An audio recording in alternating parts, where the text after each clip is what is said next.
civilization of modern industrial type had existed that could have been equal, if not superior, to our own. According to them, the existence of a series of enormous spheres, meters in diameter, hundreds, if not thousands, of spheres. These spheres, besides being hollow, would be inhabited by the remains of this ancient civilization. Sort of hibernation, suspended animation. Hide in this sort of armored spherical apparatus a bit all over the world. From South America, indeed, to Northern Europe, and perhaps also in Russia, and perhaps even in Oceania. Not just our past, the past of this planet, but it could also become the future.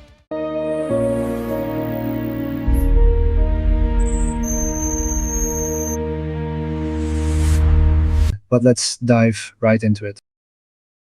I introduced you Piercarlo Bormida and Marco Zagni. Well, I want to start right away by giving the viewers a scare, as they used to say, but in reality, we are well beyond that. We are almost 50 million years in the Eocene. It all starts there. It starts in the 60s. It starts with a visionary engineer who creates an incredible device, the electronic dowser, which we will explain to you later. And it starts with a story that was practically hidden for years, meaning it never came out until Marco, precisely, had the good fortune, and he will certainly tell you about it better than I can now, to come across this incredible collection of documents, because that is what it is, a collection of real documents, and therefore an incredible yet true story, as Marco always says. But this civilization had reached a level of technology and knowledge unimaginable to us. First of all, an important thing, because it must give an idea of the progression of our research, starting from when I first became aware, and I'm talking about more than 25 years ago, of this incredible but true story, as I call it, as we are inside some sort of project. Indeed, this is the case. Because at first we had simply thought about broadcasting to the people of today and to posterity a particular study that this group of scientists had carried out from the beginning of the 60s until, let's say, the beginning of the 70s. Let's call it a primeval Rabdo Team, in short, of which we are a sort of continuation. But we realized this especially with the discovery of other documentation and having come into contact with people who more or less knew about this affair and brought us other material.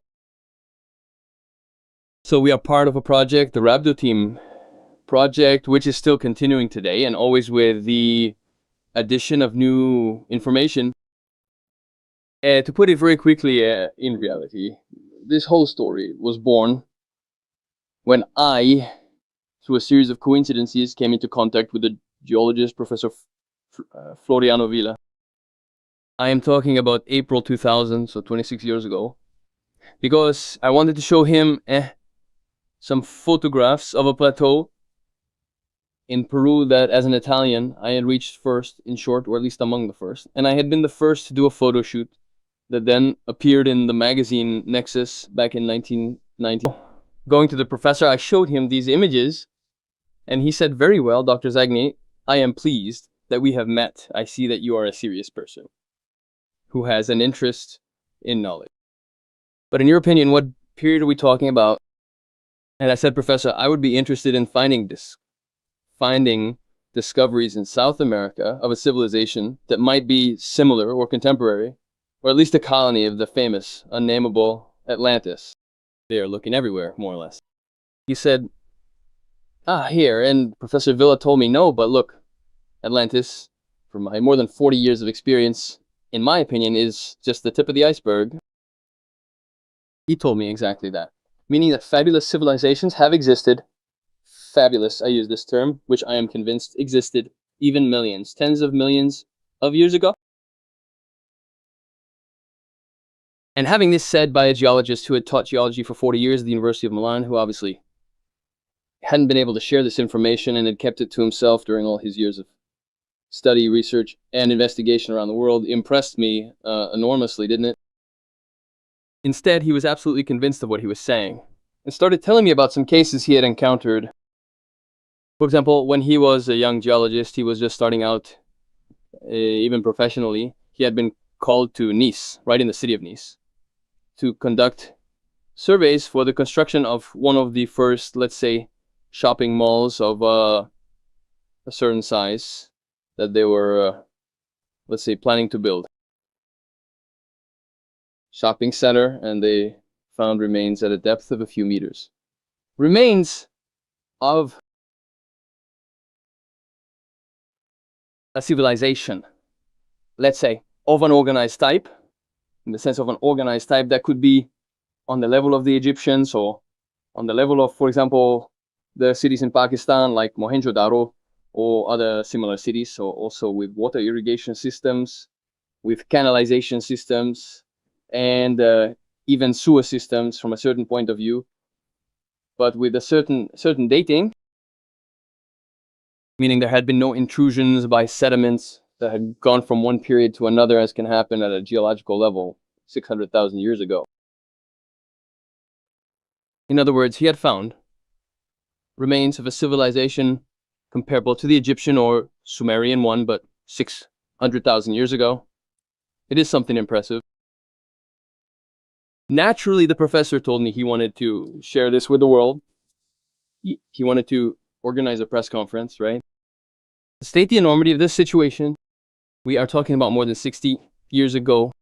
Just imagine, was stopped.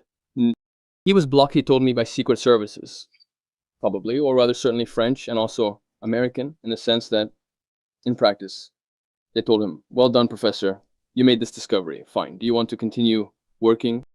Just started, we don't think it's appropriate. So a nice pour of concrete over all these beautiful discoveries, and that way nothing more is heard about them. This is what Professor Villa told me, and furthermore, he told me the main topic we will talk about tonight, namely that a few years later he had started collaborating with an engineer, Alessandro Porro, who had built a strange radiosthetic device, which, like a sort of ground-penetrating radar, but from 60 years ago, had special capabilities whereby it could analyze the subsoil up to hundreds of meters deep. Something that until not yet possible. For instance, ground-penetrating radars reach a few dozen depth at most. Now, for example, Piercarlo, while I am speaking, if you can show some images, this is a part of the component of this mysterious electronic radiosthetic device that I am mentioning at this moment. Among other things, in that period, articles had appeared in the Domenica del Corriere and the Corriere della Sera, which spoke about the discovery of this device made by this engineer Porro.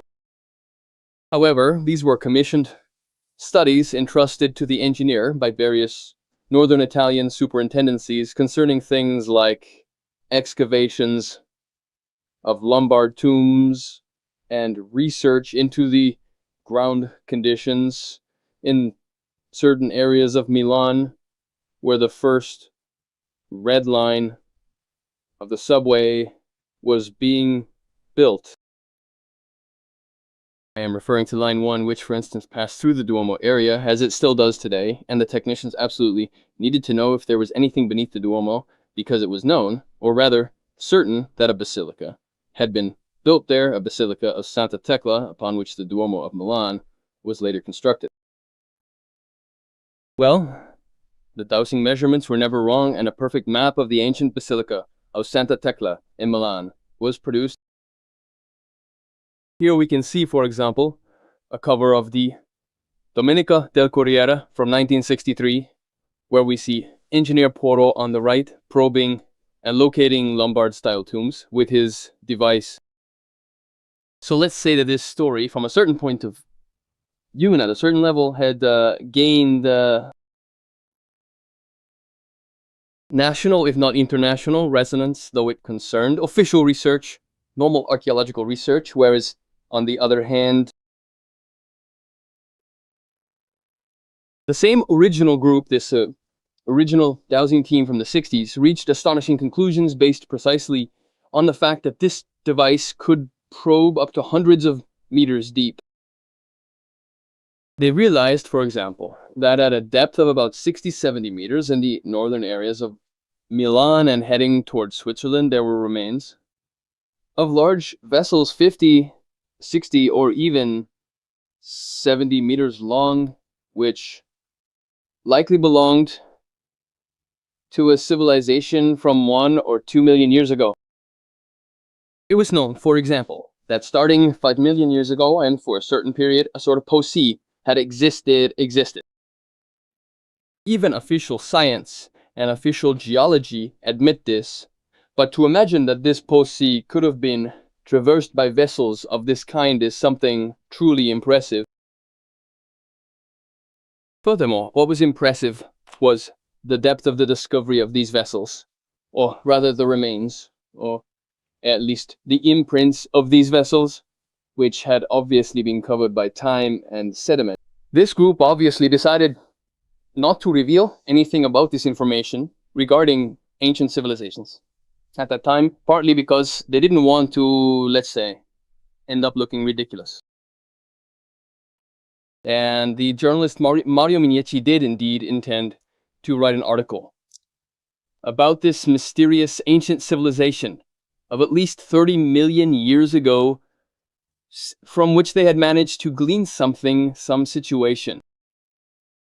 We are talking about 30 million years ago, a period called the Eocene, by science and geological research, in which, as Piercarlo also said earlier, only recently some American studies from 2018, therefore much more recent than the actual studies of this original Rabdo Team group, had reached the same conclusions, namely that most likely in the Eocene period, which ranges from approximately 50 million to 30 million years ago, a civilization of modern industrial type had existed, with a capacity, let's say, for development, an organized capacity of society that could have been equal, if not superior, to our own. When I learned of this story, at first I was truly amazed, and I wondered day and night if the Professor Villa, whom I had known, might have begun to show certain signs, let's say, of a loss of rationality. In their spare time, they used this device, and some impressive things would pop up. One of the most impressive things is the existence, according to them, the existence of a series of enormous spheres, dozens of meters in diameter, is assumed hundreds, if not thousands, of spheres that lie right under our feet in areas extending, let's say, from Lombardy to Piedmont to Emilia-Romagna, up towards Switzerland and beyond.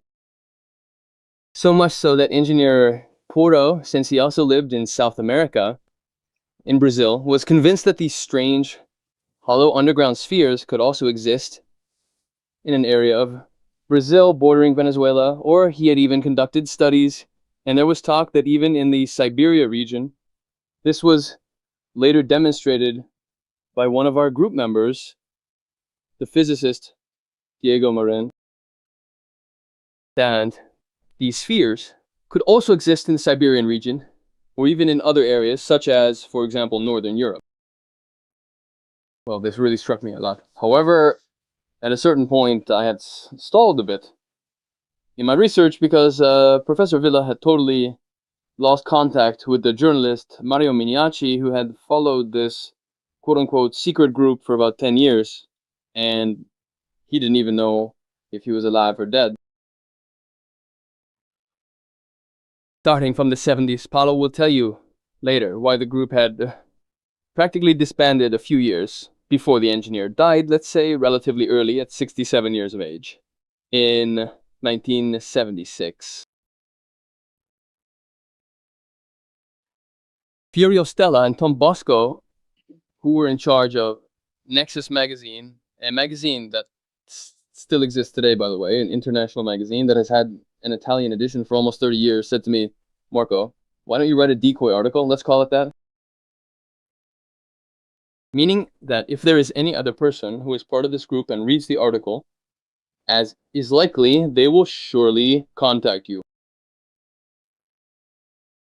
And so I wrote a two-part article omitting the names of these scholars from the 60s and purposely making a few mistakes so that those who knew the story well might contact me to correct me. And indeed, that's how it went. The secretary of this original group, Luciana Petruccelli, contacted me through Nexus magazine and called me. I was in Milan. She said to me, "No, look, Dr. Zagni, everything Professor Villa told you is absolutely true." I was the secretary for the group, and I also did a whole series of revisions, rewrites, and even digitized all the material that had been typed up over 50 years ago. So, if you like, I live in the province of Genoa, we can meet. And this was a very important contact. I rushed down there immediately with my wife to talk to Luciana Petruccelli, and she told me some extremely important things. One of the most important was that the journalist, Mario Mignacci, a contributor to the Sunday edition of the Corriere della Sera, was still alive, and in fact doing quite well, even though he was over 90 and lived in the province of Varese. The following year, I managed to do something amazing, which I will remember for the rest of my life. I organized a meeting after 35 years between Professor Villa and the journalist Matteo Mignacci. I brought Villa from Milan to Bodiolomnago, where he lived on the lake near Lake Varese.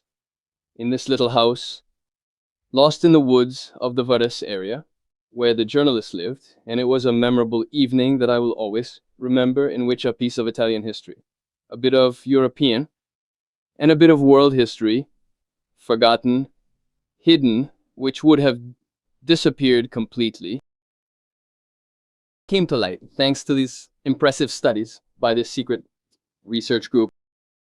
The matter continued in the sense that, to put it briefly, when Mario Mignacci sadly passed away, his family donated to me a whole series of materials, an enormous amount of documentation, including scientific records that were even difficult to understand, because we are talking about a civilization from 30 million years ago that had a lifestyle and a technological and scientific system more geared toward the mind than technology, despite using technology that I absolutely could not understand. Among other things, the engineer had managed to find a sort of original documentation of this civilization in their original language through studies he had conducted. We, for instance, I am convinced that while doing research, Engineer Porro had also created, back in '70, a drilling company for hydrocarbon and water exploration. But in my opinion, it was a cover, because I believe he wanted to reach one of these underground spheres at a depth of 300 meters.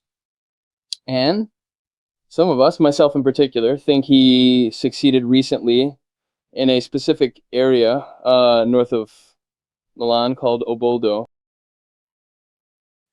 I decided to organize a first rapid team following this original rapid team with Loris Bagnara and Andrea Lontan, and in fact the physicist Diego Morin, whom I mentioned earlier. The situation then evolved. We managed to release a first book in 2018, so from the time I first learned of this information, 18 years went by, in the sense that I absolutely wanted to be sure this story was true before informing the general public, and above all, I wanted this incredible yet true story not to be lost forever. Because if it hadn't happened by chance that I absolutely needed to speak with a geologist, and this geologist was Professor Villa, who had this history, no one would have ever known anything about this affair. So we released a first book in 2018 that we presented in Milan, The Awakening of the Ancients. We released an English edition that came out in 2023, which collects the best, here, this is the Diary of the Ancients, which collects the best of the first two books, that is Awakening of the Ancients and Diary of the Ancients and Ancient Awakening. And then definitively, also because there have been new discoveries, and above all because, thanks also to the help of Piercarlo Bormida, we have carried out some real field research using what we thought was part of the technology of the ancients, namely frequencies. We began to probe the ground where we think there are these tens, hundreds, thousands of spheres scattered throughout northern Italy, southern Italy, northern Europe, probably in South America, and even in Russia. Then there have been some recent developments Maybe Piercarlo, you can add something to what I haven't said and also talk a bit about certain situations that have arisen with this new discovery of documents that were found in Piedmont or something else more recent that we have become aware of, always in the study of this ancient, let's say, Eocenic culture that carried forward a science different from ours. With pleasure. I also connect back to what you mentioned earlier, therefore, the fateful moment of 1974 when something striking happened on Lake Garda. You mentioned it earlier, precisely because it is the moment in which the original Rabdo team, let's call it that, eclipses itself in some way and decides to hide and not publish the research, in short, for it to remain something absolutely private. Well, all this happens because Porro is actually contacted by phone by a person who mysteriously already knew everything that were, in reality, the most secret things they had discovered as the Rabdo team. So he arranges a meeting specifically at a location on Lake Garda with engineer Porro and Professor Villa. The meeting obviously is something that almost has to do with the plot of a science fiction movie. That is, two characters show up. One, let's say, normal, humanly normal. A second one, however, peculiar because he was very tall with a head with an almost quadrangular or in any case anomalous shape, who had the, let's say, main characteristic of speaking little and looking a lot toward the sky, toward above. But the most striking thing was what they actually told the engineer and the geologist Villa. That is, they introduced themselves as apparently two funeral home employees, but this, which is something that also happens in other cases around the world, but they get to the point in an almost brutal manner, in the sense that they order the engineer to dismantle the three electronic dowsing devices, three machines that he had built at the time. And why is that? Because according to them, who then define themselves as a sort of vigilantes, of guardians of time, endowed with hereditary memory, according to them, precisely, the research that engineer Porro had developed with this phantasmagorical equipment was 4,000 to 5,000 years ahead of our civilization's development, and therefore absolutely totally unsuitable for presentation to the general public and to the level of consciousness of the civilization at that time. From then on, the research became much more confidential. In our opinion, they actually continued to all intents and purposes, that is, the engineer absolutely did not give up, but in fact, what the two mysterious men in black, we can call them that, had predicted happened. That is, that in 1976, the engineer Porro would have left his body anyway. And that is what happened. He passed away 2 years later. For example, Mako mentioned earlier the topic of their physics, a level certainly higher than ours and of an absolutely incredible scholar like Jacobo Greenberg. This exception, which is actually part of our latest research of our last book, opened up a whole world of speculation for us linked to a new type of science that you, Gianluca, certainly know and explore on your channel. In other words, what we have learned to date about physics and quantum mechanics and everything else is probably only a part of what is possible to imagine, but there is much more. The fact that we can access a vast archive, like the one passed down to us by Engineer Porro, puts us in a position to explore territories that I like to call unexplored or little explored. Engineer Porro was also extremely scientific and rational, but he had achieved incredible results regarding what is the knowledge not only of our planet, and therefore having discovered a civilization somehow hidden 350, 40 meters underground, but above all, having identified elements still totally unknown at the time, like neutral waves. I would like to make a small digression on the device because we talked about electronic dowsing, but perhaps someone has certainly never seen it in operation, but also hasn't understood what it really was. In practice, it is a very simple piece of equipment composed of three main parts, namely a frequency meter, a projector, and a transducer. These three elements help to, let's say, utilize the spatial perturbations discovered precisely by Engineer Porro and called by him neutral waves, which go hand in hand with electromagnetic waves, despite not being electromagnetic waves. Here we enter into more specific physics, and I invite those who want to delve deeper into these specifications precisely in the book. However, with this particular equipment, the engineer, besides discovering everything that Marco said earlier, i.e. Lombard civilizations and other various discoveries, let's say, of a classical archaeological type, discovered the famous spheres we are talking about, which we are starting to talk about now, i.e. the vestiges of an ancient civilization of the oceanic depths that hides a civilization that is absolutely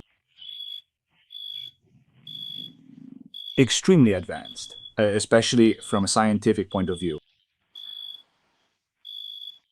Well, this is an image I wanted to play with, where I wanted to play on the discovery. So I took the original image from the Corriere della Sera and replaced the surveys of the Milanese Basilica.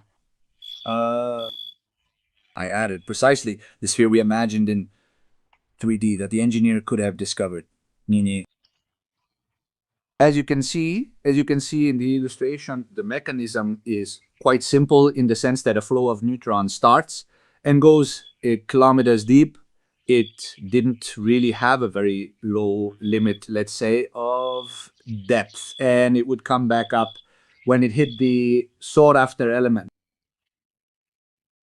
At that point, the engineer would mark the return, often listened to through a transducer, which was simply a headset, an earpiece that transmitted a particular rustling sound, so he could interpret the arrival of the discovered material, and then he would draw everything he found by hand. So, an incredibly meticulous job. There are some illustrations I sent you, Gianluca, where you can see a bit of Porro's work, some plates, in short, where you can see some of the work he did. There's also a nice image where he is lying in the villa where he conducted his experiments with kilometers of paper sheets on which he drew the entire result of his research. This is to tell you that in our latest book, In Search of the Ancients, we decided to move beyond our concept of purely physical discovery and thus trying with more or less hypothetical excavations to reach the spheres and instead work on a field, a more extended field, but as Marco was saying earlier, to an exquisitely practical part because we went to Porro's territories more than once to experiment with the use of frequencies in order to get at least interesting answers for our research. I still need to make a small preamble for the frequencies, then if we have time we will explain it in more detail. My entry into the Rabdo team is decreed in some way by my experience in this field, which Marco immediately stimulated by sending me a part of the correspondence that had remained a bit set aside compared to the other two volumes. To tell it very briefly, this material had come into the possession of a person I want to mention named Lucio, who got in touch with Marco, I believe, at the conference in Rome a few years ago, and who specifically mentioned this set of documents that had not been, let's say, made part of the Miniaci bundle, a very, very important part of the documents. And Marco, when he discovered that this packet of a few sheets actually concerned music and the use of frequencies, he contacted me and sent me exactly, here it is, we can see it, this sheet in which a sort of musical score of this Eocene civilization appears. It's a bit different from ours, as you can see, it has no pauses, so it's a sort of continuous sequence of notes inscribed in a hexagram.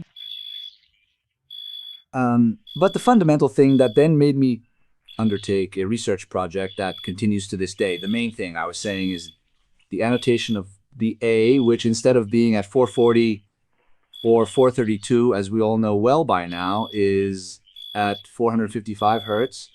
Therefore, a frequency that, when I saw it, obviously immediately put me on alert. I mean, it is a frequency not usually used in music and is absolutely little known in the field of vibrational research. From there, our whole research began, our hypothesis that this frequency had a high value for this civilization. At the beginning, we also thought that it could be the key to accessing these spheres in some way. And in the latest experiments we mentioned earlier, we instead arrived at conceiving even more interesting things. And I personally, for those who don't know me, have been dealing with electronic music since long ago. And therefore, I work with frequencies together with analog and digital equipment practically from morning till night. And we had the opportunity to experiment with it both on a physical and psychic level with very interesting results. And incidentally, the research group I mentioned earlier, linked to the harmonic monochord, is also working on this specific frequency to understand what happens in our brain hemispheres, and the new findings never fail to amaze us day by day. This is a small summary of... We must remember that, in fact, in some situations during our field explorations, when you blasted these 455 frequencies into the underground, particular situations occurred, of which one time it was so impressive that we interrupted these first field researches, which began in 2020. We interrupted them for a few years because already from Miniachi's journals, which recorded the research of the original Rabdo Team, strange situations occurred after he used his device, specifically small earthquakes happening within 24 to 48 hours in the investigation zone. Well, when we were at Casalina Piano, if you remember Piercarlo, the two of us went there in September of 2020, I believe. And when we went to Casalina al Piano, we managed to find exactly the area where the original Rabdo Team had even attempted a manual excavation to reach the spheres at depth. And by chance, we found the same exact spot where a sort of shed had remained, which, however, at that time was inside a private property where they had tried to do this manual excavation, which, however, stopped at about 60 meters deep due to structural collapses, you know. Well, when we launched the frequencies at 455 hertz in that zone, in that exact area where the original group had worked, in the following hours, we had gone to get something to eat. Then, on the way back, I accompanied Piercarlo to Milan Central Station because he had to catch the train to go back to Piedmont. Well, that afternoon/evening, he told me he was stuck in the middle of the countryside with the train because 4 earthquakes had occurred, 4 earthquakes within a few hours in the northern Italy area.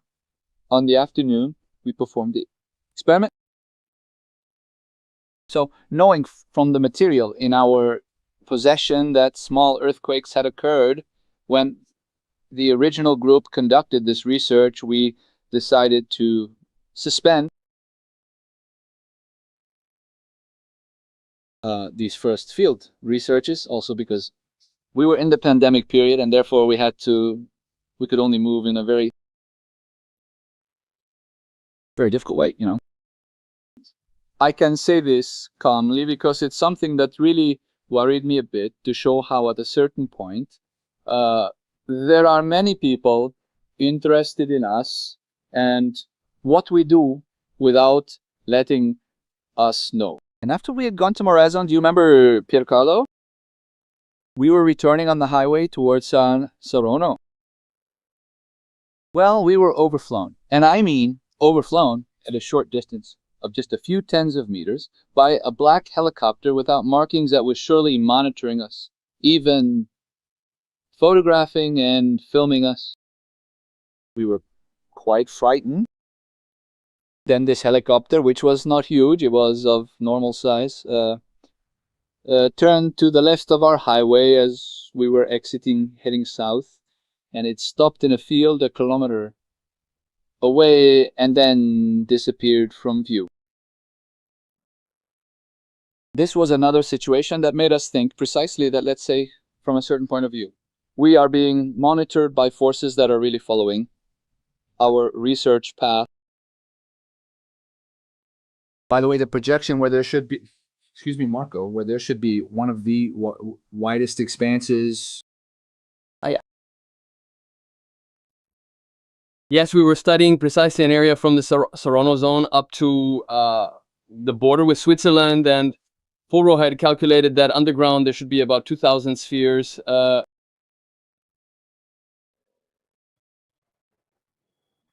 Of sizes varying from 15 to 40 to 70 meters in depth. Here you can see some charts that engineer Porro had made with a military layout and some types of these spheres that correspond to a point of these fields of spheres, let's say of a rectangular type. We are always talking about 200, 300 meters in depth. I was saying what you notice immediately is that there's something artificial, right? It is evident that such a pattern is not accidental, therefore the possibility of discovering. Taking into consideration, we haven't yet said that even according to the original studies by engineer Porro overseen by the Dr. Alberti, who followed him, by the geologist Villa, and by the other small group of people who were interested in this, let's say, secret story. In reality, these spheres, besides being hollow, would be, let's say, can one say, inhabited by the remains of this ancient civilization in a situation of, how can we put it here? A sort of hibernation, suspended animation. And they are in a sort of animation, suspended animation. And according to the documentation that engineer Porro had gathered by reading, in a certain sense, the tablets that exist inside these spheres, which represent a bit of the history of the ancient civilization, in a not so remote future, probably this hibernation of these hundreds of thousands of ancient people who were human beings nonetheless, but of a different type, that is humans from 30 million years ago. Perhaps they will rise back up with their spheres to reclaim what was once their planet 30 million years ago. Now, we obviously don't want to scare anyone, but we're following pedantically. We are telling you pedantically what is the documentation that we have come into possession of. I would also like to point out that not all the documentation has been fully studied. For example, all the argumentation regarding what is called the tables of Eocene physics, that is the entire compendium of their science and of their knowledge, which is a thick stack of over 200 pages translated from these tables by engineer Porro. We have not yet examined in depth, right, Piercarlo? So we still have quite a lot of work to do. I mean, the fact that after we talked about these spheres, we presented the whole situation and also how one can arrive there rationally. And then the most impossible, irrational, astonishing, and perhaps science fiction aspect, the fact that there may be beings still alive inside these spheres. And we will see why, what made them think this. Perhaps we will say it, that they're even waiting to return according to a legend, a mythology, a history of theirs, one could say, that was found inscribed. Hence the title, The Awakening of the Ancients, right? I mean, because someone said, but why did the engineer? And it all centers on this very thing, meaning hypothetically, you are studying something that is living, archaeology, and not just our past, the past of this planet, perhaps of what we can understand as humanity, but it could also become the future. Now, we hope that it concerns our present and our future. By the way, and I'll close by commenting on the very accurate things you just said, Mesbet, the fact that there is a specific motivation for why this civilization, or part of these civilizations, especially the military apparatus of this civilization, went into hibernation and has remained in suspended animation for tens of millions of years, it seems. And that is that they lived, let's say, on Earth, like us, and had their dwellings. Then there was a sort of, according to the chronicles interpreted and translated by Engineer Polo, there was a story, a sort of planetary war, and a mysterious alien race, though not humanoid, but which came, according to these chronicles, from a satellite of the planet Jupiter, that is from Ganymede, from Ganymeled, that had decided to invade the Earth. So there was a sort of planetary war, and seeing that things were taking a turn for the worse for the Eocenics, they themselves decided to hide in this sort of armored spherical apparatus a bit all over the world. From South America, indeed, to Northern Europe, to Central Europe, where we are, and perhaps also in Russia, and perhaps even in Oceania. But the intention was to return to the surface. Recently came into contact with the son of Dr. Alberti, Maya, who is also a doctor himself. And by the way, it was such a synchronic situation that it really makes you think about everything that happened to me, happened to us, is happening to us. I mean, I was saying, all right, this Dr. Alberti validated the situation that these beings in suspended animation exist, which are human beings about 150 to 1.60 meters tall and with somewhat elongated coccygeal vertebrae, enough to have a sort of small tail, and other, let's say, medically verified situations that are quite impressive. When I went to talk to him, he obviously knew about this story and told me, well, I didn't get involved because back then I was 17, 18 years old. I certainly met the journalist Miniaci, I met Engineer Porro, I met Professor Villa when I was a young medical student. They used to come to my dad's house where I live now with their devices in hand, with their electronic sensors, because they went there. It's the area of the Milan Castle, very close to where I live, because they were trying to see if there were any spheres under the city center, and they didn't find any. But he told me about it in such a normal way that I was stunned, No. We think we are doing the research, but the research is doing us. That said, we haven't touched on the macro theme of the sphere yet. We've mentioned the multiple spheres that are under our feet. We haven't mentioned it yet because it would open up a chapter also truly enormous, but absolutely interesting on the Great Sphere. That is during the interplanetary battle in which the army of Ganymede comes to oppose the Eocenics. An entity appears, an entity we could define as a planetary logos, which we call the Great Sphere in our research, and Ganana Andramas. And it is an entity that I often compare to those realities from, let's say, those slightly unsettling 70s science fiction series like Space, 1999, and the like. That is a planetary logos that inhabits the interior of our planet in an exact proportion of half, and which influences what happens outside, therefore influencing both the Eocenics and all life on Earth. This great sphere, returning to the question of our, listener, let's put it that way, is interesting because we effectively, by working on frequencies, are working precisely on understanding the connection between this intelligent entity and the frequencies it could use to influence the outside on a telepathic level. Not only the Eocenics, who even tried to counter it with barriers without success, but above all us humans, who are the ones populating the planet now. I speak of the Great Sphere all the more because it is precisely the one that in some way invited the people of Ganymede to punish the arrogance of these Eocenics who, at the time, were effectively depicted by Engineer Porro, and the tablets we analyzed as a sort of absolutist monarchy in which Yes, it was a sort of absolute monarchy.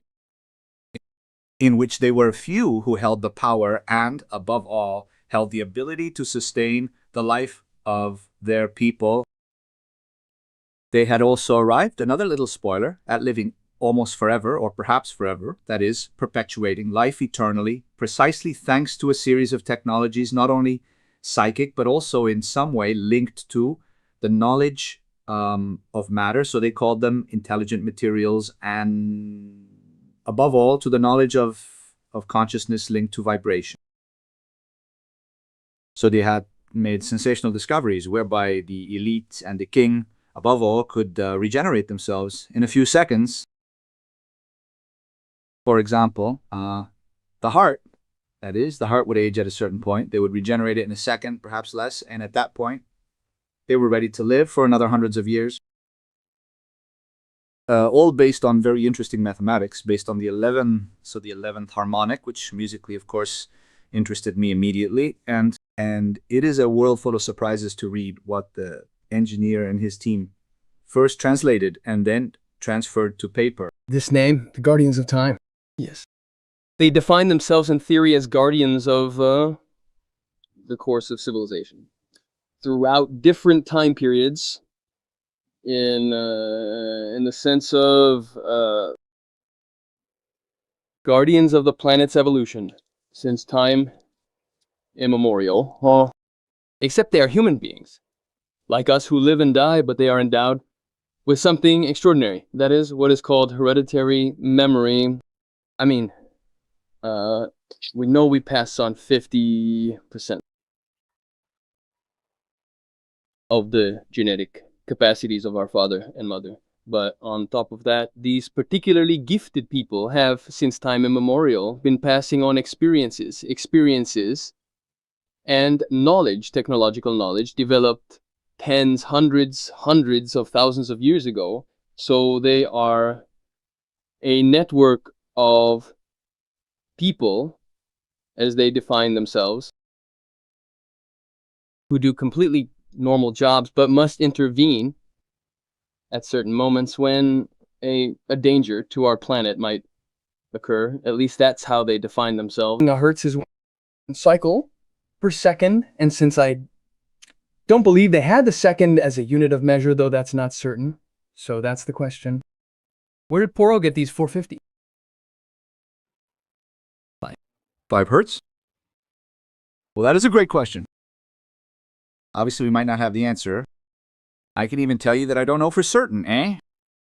But let's say that all the data I analyzed for Porro always had a solid foundation that started from an intuition and arrived mathematically at a result. Therefore, I necessarily had to trust this 455 hertz, but from there, I started a whole series of studies that I don't have time to explain now. But they are very interesting, and I also talk about them in the book regarding the Earth frequency. In this case, I could answer your question a little bit. That is, the hypothesis I made is that back in the Eocene epoch, the Earth, the planet, vibrated in some way, had a heartbeat different from the Schumann frequency, and thus from 7.83 hertz, but could have had a higher one. And in fact, with calculations that helped me, also thanks to artificial intelligence, I arrived at discovering that it would be very plausible that in the Eocene epoch, there was a frequency of 8770 something. So at that specific frequency, 455 hertz, would have been the natural heartbeat of the planet. And I believe that is an interesting answer to the question,